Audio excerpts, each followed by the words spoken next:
So the question was asked, in what ways has technology advancements affected the right of privacy? I think this is an interesting question, particularly from a constitutional law perspective, because I would ask you to look in the back of the book, either the Lowy book or in the back of the Wheel book, and tell me where is the right of privacy in the U.S. Constitution or in the Bill of Rights. And if you go to the Bill of Rights, you will find a number of amendments, the first 10 amendments, but you will find nothing that specifically refers to a right to privacy.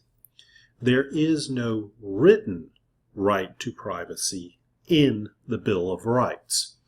But what this has been developed over time, courtesy of the U.S. Supreme Court and dealing with Supreme Court opinions, is the fact that a right of privacy can be found through various amendments that create a sense of privacy.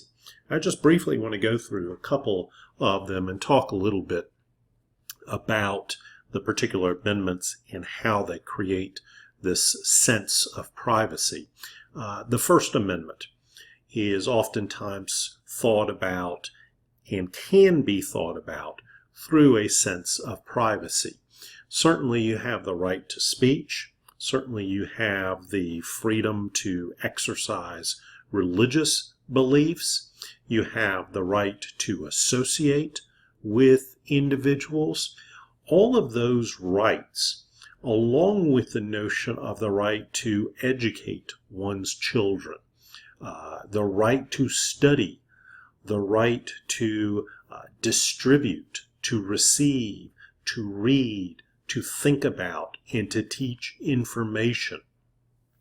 All of these kind of thoughts about through the First Amendment has been thought about in terms of bringing together the notion of privacy in the right to associate, in the right to have thoughts, in the right to privacy of one's associations.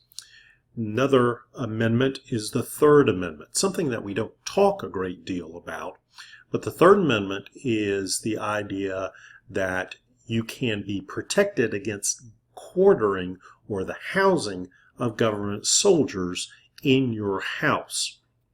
This is the idea that the government can't just come into your residency without proper documentation and kind of be a spy on your activities. The Fourth Amendment, the right to be secure in your papers and in your persons. The Fifth Amendment, the right against self-incrimination. And probably the most key but most misunderstood amendment out there is indeed the Ninth Amendment.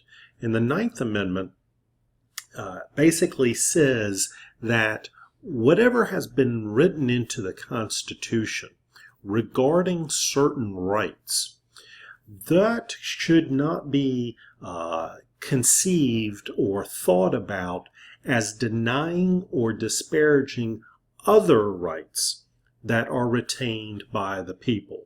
It's kind of the blank check, the open clause to say, even though we've written out these previous 8 amendments and the fundamental freedoms that go along with them, the Ninth Amendment says there may be some freedoms out there that we haven't written down, but are still just as valuable as the ones that we have written down. And those should be maintained for the benefit of the people. What the First, Third, Fourth, Fifth, and Ninth Amendments do is, taken together, they create what one justice of the U.S. Supreme Court said was a zone of privacy, that the right of privacy is embedded in these 5 different amendments and should be taken together to create this zone of privacy.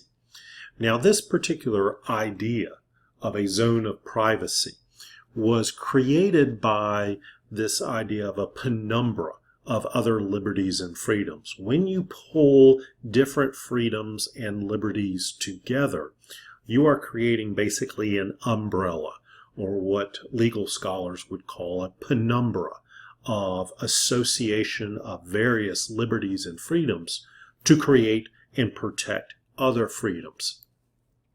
This was important in the case of Griswold v. Connecticut in 1965, and it had to deal with a Connecticut state law that denied the use of contraceptives to married couples. The law was challenged. It went its way up to the U.S. Supreme Court, and in a very famous decision called the Griswold Decision, the Supreme Court enunciated that those 5 different amendments created a penumbra, or an umbrella, of rights that then create the right to privacy. And it was based on the idea that conduct of the most intimate concerns of an individual's personal life was really fundamental to this right of privacy and should be recognized by the courts. We've had subsequent decisions in the early 1970s, Roe versus Wade, regarding abortion. This has probably been the most controversial part of the right of privacy in terms of how the courts and how governments have been dealing with. And think about over time since the 1970s, really for the past 50 years, technology regarding the fetus has advanced, and so have government restrictions and requirements. And where is the balance between the rights of the private individual versus the rights of the government? There again, this is an important issue regarding the right of privacy and technology. Another example of the right of privacy, not so much related to technological advancements, but the respect for private lives and sexual conduct. A court case called Lawrence v. Texas overruled a previous Supreme Court decision regarding homosexual sexual conduct. The state of Texas had a state law that said sodomy was against state law.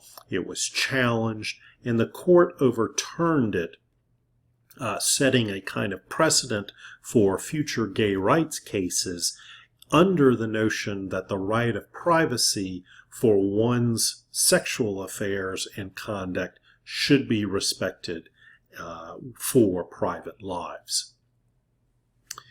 Another key area in terms of the right of privacy has been under the Fourth Amendment in regards particularly to the notion of search and seizure.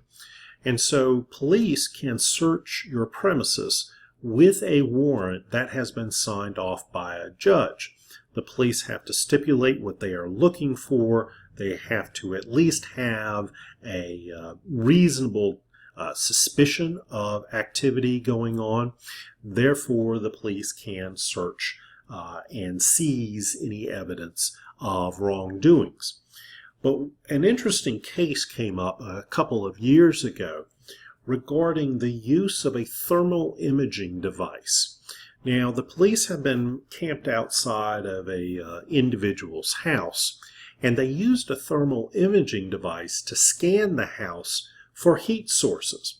They had suspicion that the individual who owned the property, who owned the house, was growing marijuana at that time against state law. And they utilized a thermal imaging device, found that heat was coming out of one corner of the house, so they used that to obtain a search warrant and to convict the individual of it. This was a case called Kelo v. U.S. in 2001. And the police had, by the time it went up to the U.S. Supreme Court, the court ruled that the police had conducted an unconstitutional search by using the thermal imaging device to detect the heat. The right of privacy was intruded upon by the police with this technological device, and that right of privacy trumped against unlawful government searches. And so the question for us in the 21st century is really a core fundamental question when it comes to constitutional law. How far can technology push against the right of privacy for individuals, but on the other hand, to balance against needed government interest, like law enforcement, like the protection of life? Those kinds of issues have really been at the heart of the question, what is the right to privacy?